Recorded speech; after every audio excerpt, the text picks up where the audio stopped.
السلام عليكم ورحمة الله وبركاته. مساء الفل عليكم. احنا قبل ما نتكلم في أي حاجة نشكر كل واحد كتب لنا كلمة حلوة. نشكر عم أحمد آدم عن الكلية على الكرم من فوق.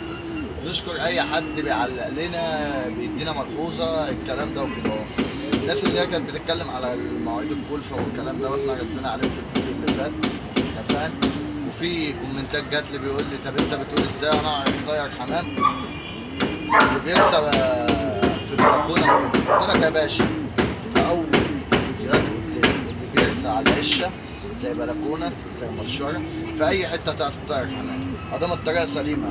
تعرف تسيب الزغاليل ازاي براحتها بالكلام ده. زي ما انا بتعامل في العشه نفس الكلام بتعامل في البلكونه. انا مثلا افرضنا ان انا في البلكونه عامل وشي كده على قد مثلا 8 بيبان، وجنب الناحيه التانيه مسطره. باجي مثلا قدام الخلا اللي هو ايه يعرف الزغاليل بتطلع وتخش والكلام ده وكده. باجي اهدلهم الدنيا خالص وانا في البلكونه اللي انا بفتح لهم، بفتح المصطبه بتاعتي او البيبان اللي انا مربيهم في قلبهم، بفتح لهم الزغلول عارف طلع منين ويخش فين تاني. طول ما انا مطمن الزغلول في مكانه فرد الحمد مش هيروح في حته، لكن اللي انا افضل انكش في الزغلول الكلام ده ممكن الزغلول يقلب من البلكونه ما يعرفش يرجع لك تاني. فانا كده كده بطمنه من قلب المكان بتاعه، بفتح له الباب وان كان مثلا جنب شباك بتفرج عليه من اخر البلكونه بتفرج عليه. الزغلول بيفضل يطلع وبينزل بيقعد له شويه على كده لغايه ما بيطلع في الدور اللي فوقينا، بيطلع على السطح اللي قصادنا والكلام ده. وبيجي ميعاد الكلفه بتاعته بلمه كل يوم على كده. خلاص انت اتفتح في ميعاد وبيتقفل في ميعاد، فانت كده كده بالطريقه دي سليمه زي ما بقول. ولا في اول الفيديوهات خالص قلت لك اللي بيرسم الزغلول في بلكونه زي في عشه زي في لوفت زي في اي حته اللي بيرسى على ده بيرسى على ده. فانا الكومنت اللي الناس اتكلمت ناس كتير اتكلمت وبتقول لي اللي هو ايه بلكونه مش بلكونه، فانا رديت عليهم كده اهو. فاحنا عشان ما نطولش احنا هنتكلم النهارده ان شاء الله في الجزء الثامن، وزي ما انا قلت لك ازاي تعرف تنش عصاري. في الجزء السابع قلت لك في اخر اللي انا ايه ازاي اخليك تعرف تنش عصاري. فاحنا دلوقتي اللي احنا كنا بنفتح لهم ايه الساعه 1 الظهر، بقينا نأخر في ميعاد نص ساعة كل أسبوع مش عارف إيه الكلام ده لغاية ما يخش مثلا علينا إيه 2:30 3. فأبدأ اللي أنا إيه أفتح لهم عصاري. أفتح لهم عصاري دي اللي هي بناء عليه يعني مثلا أنا جنبي حماده مثلا فتح لي شويه عصاري، احمد فتح لي شويه عصاري، ده فتح لي شويه عصاري. فبيجي مثلا اللي احنا بنحدد ميعاد لو قاعدين انا لا 4 5 6 بيفتحوا. انا كده كده جربت حمامي وعرفت الجامد وعرفت اللي بيرجع وعرفت الكلام ده.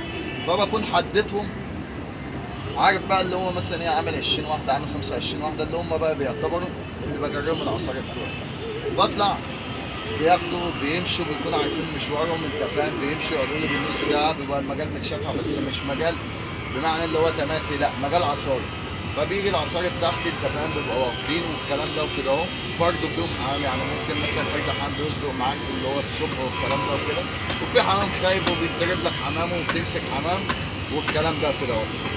فاحنا بنفضل عليهم كده اهو انت فاهم اللي هو بيقعدوا موسم كامل يعتبر اللي احنا بقى بنجربهم عصاري، اللي هو لغايه بقى ما يخلصوا الموسم بتاعهم هم كده كده بيجروا ايه العصاري بتاعهم. فببدا بقى اللي هو بعد ما بيجروا مثلا العصاري بتوعه كده اهو خلاص باجي بيحطوا مثلا قبل المشي بتاعي مثلا اللي هو الرجاله اللي بتاعتي.